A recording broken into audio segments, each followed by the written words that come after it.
Sinenkinga eyodwa le South Africa. A1 of black South Africans who think ukuthi mase befundile they are clever.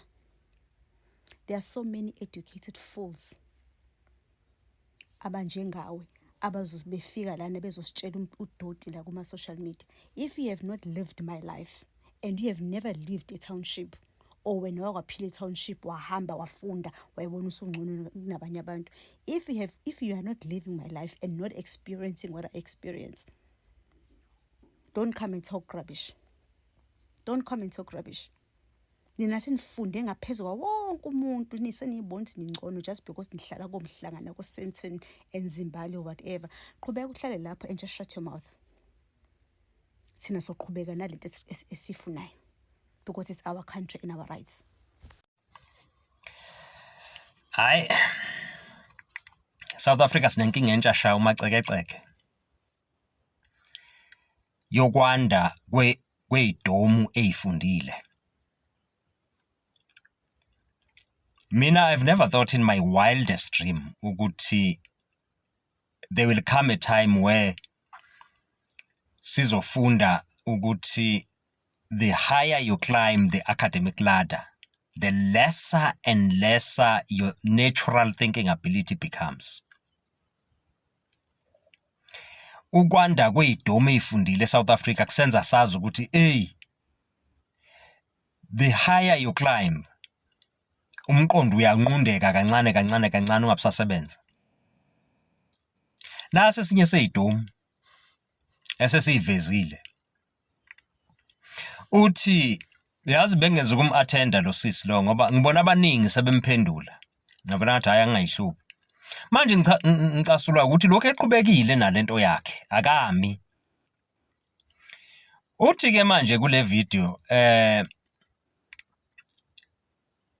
i-Africa iyona kuphela enqindwe amalungelo ukuthi abantu bahambe kwi-continent ba-explore amazwe, bahambe lamazwe ase-Africa ngendlela abafisa ngayo. Kwamanye ama-continent they are free. Uze wenze example ngelokhunja nge-European Union ukuthi mawufika e-Europe ukwazi ukuhamba nge-ID ilokhunja i-Europe yonke. Lalela sis, lalela.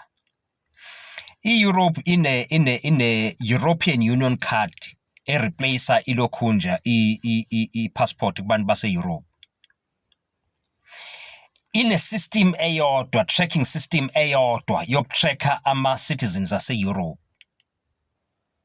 I-security system yayo iyodwa. La e-Africa sinayo. La e-Africa mangabe uphantsha ilokhunja yaseMalawi, i-ID yaseMalawi noma uscan i-ID yaseMalawi, ayikwazi izothi invalid eSouth Africa ngoba asikwazi ukuthi asinayo isystem eyodwa yase-Africa ye-African Union eyodwa ekwazi ukutracka leyo nto leyo.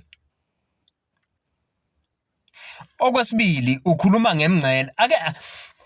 Ake nisiyeke ngalesi sidina semngcele ka 1884 or what, yeah, 1884 yaseBerlin.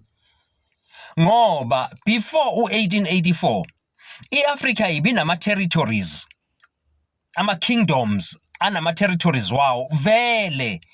Ubuthi mawufika ububa isihambe kwi-kingdom ne-kingdom bekunama-territories.